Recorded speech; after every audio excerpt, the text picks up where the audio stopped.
Everyone ready to go? Good afternoon, everyone. For those of you who do not know me, my name is Dan Patrick. I'm the Lieutenant Governor of Texas. I've been in touch with Governor Abbott today. He is out of the country on a pre-planned trade mission, but we have been in touch. And in his absence, I'm acting governor whenever he is out of the state or out of the country, and I will be overseeing the operation on what is still a hurricane, even though some thought it would be a tropical depression once it went over the Yucatan Peninsula. Even though it's still over land, it is still a hurricane category 1 at this time. We wanted to get together today to talk about the next couple of days for a couple of reasons. Number one, if you look at a couple of the charts that we brought in today, you can see just since July 3rd how the track and the cone has moved more to Texas, away from Mexico. You know, this storm began Monday. It has devastated several islands in the Caribbean. It's the earliest Category 5 storm in history. This is a determined storm that is still strong, even over the Yucatan Peninsula. It's not broken up as the National Weather Service may have predicted at some point. So as we saw the track move our way, and right now the cone goes all the way almost up to the Texas-Louisiana border, everyone along the coast should be paying attention to this storm. We pray and we hope for nothing more than a rain event, but even a rain event may be very heavy, and we'll talk more about that. But we prepare at the state for the worst-case scenario. And we have the best emergency management team in the country. They have been working on and preparing for this storm in the event it turned towards Texas for some days now. Our Chief Nim Kidd and I have been talking since about 4 o'clock yesterday morning, or sooner than that, so that we're prepared. And we want you to be prepared. In fact, one of our concerns is that we're in the middle of a July 4th holiday weekend. Not as many people are home watching the news or paying attention to the news. They're having fun at the beach or just in their backyard and enjoying their families. So if you have friends, a family who are vacationing along our coast, it might be a great idea for you to text them, call them, or email them and ask them to pay attention to the weather over the next couple of days. Right now, it appears that this storm either is a tropical storm with heavy rain that could be 12 to 15 inches in some areas. We don't know exactly sure yet where that may be, whether it's heavy rain and flooding, or if it's a hurricane category 1, 2, or worse. It would be here likely on Monday, and we'd start seeing the impact of that starting on Sunday. Again, we're preparing for the worst, praying and hoping for the least amount of rain and a lesser storm, but you want to be in position of wherever you're going to be by Monday. Remember, seldom does wind cause death in a hurricane. It's flooding. That's the most dangerous position for someone trying to drive in flooded waters on flooded roads. I've just finished a briefing, a very deep briefing with our Emergency Management Council of the state, all over the state, and our local mayors and judges have been in touch with the chief for the last couple of days, and they are preparing. So once again, we hope and we pray for nothing more than a rain event, although that will still be heavy rain in some areas, flooding in some areas, pretty much for sure. But we're going to have to be patient, not preparing, and you should not be patient preparing, but we're going to have to see this storm move off of the peninsula, off the land, and into the Gulf of Mexico. And once that does, in the next 15 to 20 hours or so, it's a very slow-moving storm, about 6 miles per hour, very slow-moving storm.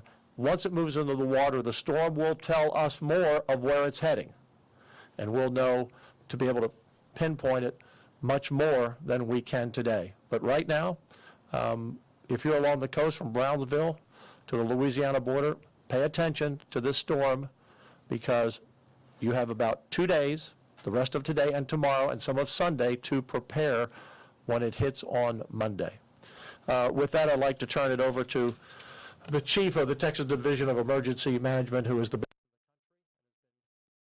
times, and I have been down this road many times with Governor Abbott as well of the storms we've had. I'll turn it over to Nim Kidd to give you a briefing, and then we can take questions at the end. Thank you, Governor. You know, our thoughts and prayers are with those that are already in Beryl's path and those that have lost loved ones, but our actions are right here in Texas. Life safety is our #1 priority. We will make sure that state agencies and resources are available to support all of our local government partners. We have been in contact, and I've texted every one of the county judges along the coast from Brownsville, Cameron County, all the way up to Matagorda County. Our goal is to make sure that they have every resource that they need from the state in order to be able to warn and protect their communities. The next thing we really need is a prepared community. And as Governor Patrick said, a lot of people are out having fun right now, and that's a good thing. And we want them to continue to do that. But we also want them to prepare. We need a prepared community, not a panicked community. Right. As the governor mentioned, we really won't know for several more hours of exactly where landfall may be, but we have high confidence that this system is coming somewhere to Texas. With that, we would ask that people take the time to make sure that their vehicles are fueled, make sure that they have food and water, and that they've taken care of their pets, check on their family members, and take the time now to prepare so that whenever this thing is making landfall, you're already where you need to be. And for the folks who aren't on the coast or don't live near the coast, even up as far as San Antonio, New Braunfels, Waco, maybe even in 5 or 6 days at Texarkana, there could be heavy rain. And heavy rain could be 8 inches, could be 10 inches, could be 12 inches or more, and could be flooding. Because again, this is a slow-moving storm, and hurricanes and tropical storms drop a lot of rain in a short period of time, and the longer that storm is over the area, the more rain it drops. So I think with confidence we can say there will be flooding. Yes. We just can't pinpoint it yet, but do not relax. Sit back and say, well, that's going to hit the coast, and I'm fine if you're a few counties inland, because this storm could bring a lot of rain. I also want to mention, if you're along the coast, again, if you have family and friends that are vacationing on the coast, text them, make sure they pay attention, but tell them about the rip currents. You always hear about it, but the rip currents are going to be really bad. We've already had some incidences with rip currents already, but the rip currents, when this storm starts moving our way in another 48 hours, will only get worse, and it will be pretty dangerous to be in the water once you get to Sunday, or even now and tomorrow. They're just strong. Yes, sir. Any questions? Governor, you mentioned, of course, it's a holiday weekend. Yes. Just to emphasize the point, how are travel conditions looking, road conditions, flight schedules? How is that going to influence how people get home? So drivetexas.org is the place that we would like for you to be helping us get that message out. TxDOT has already talked to their construction crews and their maintenance crews to make sure all evacuation routes and any of the construction zones are free and clear of debris. Texas Highway Patrol is out monitoring those roadways as well. And listen, we're talking to our local county judges and mayors. Remember, in Texas, mayors and judges are the only ones that can mandate an evacuation.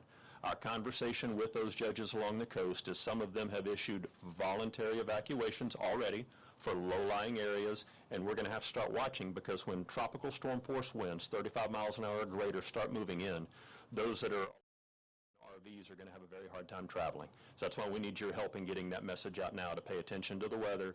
Don't let it ruin your plans, but be ready for whenever this storm comes ashore. Chief, do you anticipate Highway 77 going into contraflow, and if so, when? You know, Rudy, that's a great question. I don't anticipate that right now, because there's so much uncertainty of the storm, and we don't necessarily see the amount of storm surge yet that would require contraflow.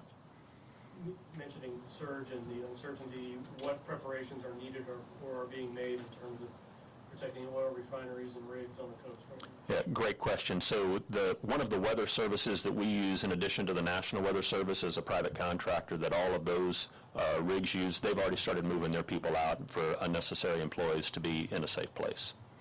Lieutenant Governor, I noticed that Corpus Christi posted on their Facebook site this morning, they have issued 10,000 sandbags, and they're out.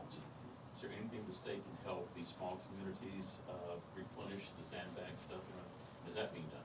Yes, it is being done, and you've got the specifics on that. And Rudy, we'll reach back out and talk to them. Yes. I'm not aware that they've even asked us for help yet, but we'll reach out to them. Thanks for that heads up. Some folks brought up the issue that they've experienced in the aftermath of Pascal for food and essentials. Could you elaborate on that? If that's the case, please notify us, let us know. The Attorney General will look into that, and let's hope that does not happen. And if it does, we'll hear about it and we'll pursue it. Can we expect landfall we will have rain for sure. Yeah, so we need to wait until this storm gets back out into the Gulf Yes. to really get confidence in the forecast track of how high the wind speed will be and the pinpoint of the location. I think people, as the governor said, even inland need to pay attention come Sunday and Monday. We believe you're going to have rain all the way into the I-35 corridor. Does not mean you're going to have tropical storm or hurricane force winds. We won't know that with certainty until later this weekend. Also, for people who have tuned in, if you don't know how to check your local mayor and county judge and what's going on in your county or your cities, go to TDEM, TDEM, .texas, spelled out, TEXAS.gov. That's TDEM, TD as in Dan, TDEM.texas.gov. And you can get all of our updates there, which we're constantly updating you. We will do a following press conference if and when necessary as we know more. But we will constantly update all the information on the storm. And for your area, you can track on our website down to your area to get your local information. Just off of that, are there any areas in central Texas that you are particularly concerned about with flooding that has happened in the past before? People should be looking out for any areas? You know, I would say let's see where the rain falls, and that will help us determine. And we've got about 2 to 3 days before we start seeing the real impacts of that. I would hate to put people in any sort of panic mode right now about where it may be and then it not show up there. What we do know is this thing is going to impact Texas somewhere, and it's going to drop a lot of rain.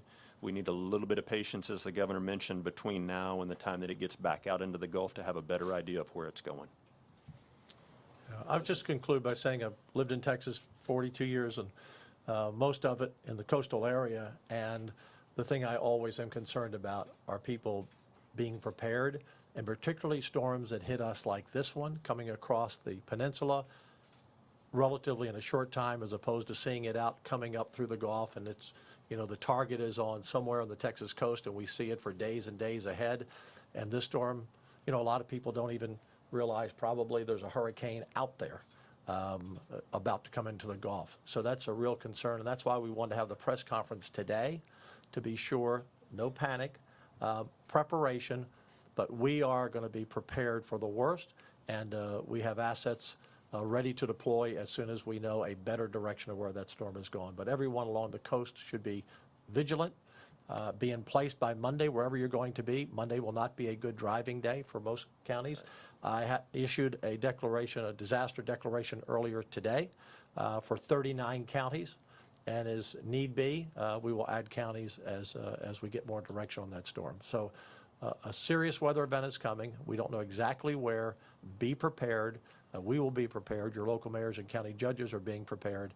And stay safe, and God bless everyone. God bless Texas. Can you explain what that preemptive declaration does? Why is that important, and what does that do? Yeah, if I can take that, Yeah. if that's all right with you. One is it got your attention. Yes. I need your help getting the message out, Yes, right? So that's yes. one thing that it does. The second thing is it allows not only my agency, but the other state agencies on the council to go ahead and spend money that may be outside of their budget to do emergency protective measures. The third thing is it allows our local county judges and cities and counties to do the same thing. So it's warning to the public that there is an event that's taken very seriously, and then allows us to move resources and do contracts that we need to do right away. All right, thank you all. Thank you all Thank very you all. much.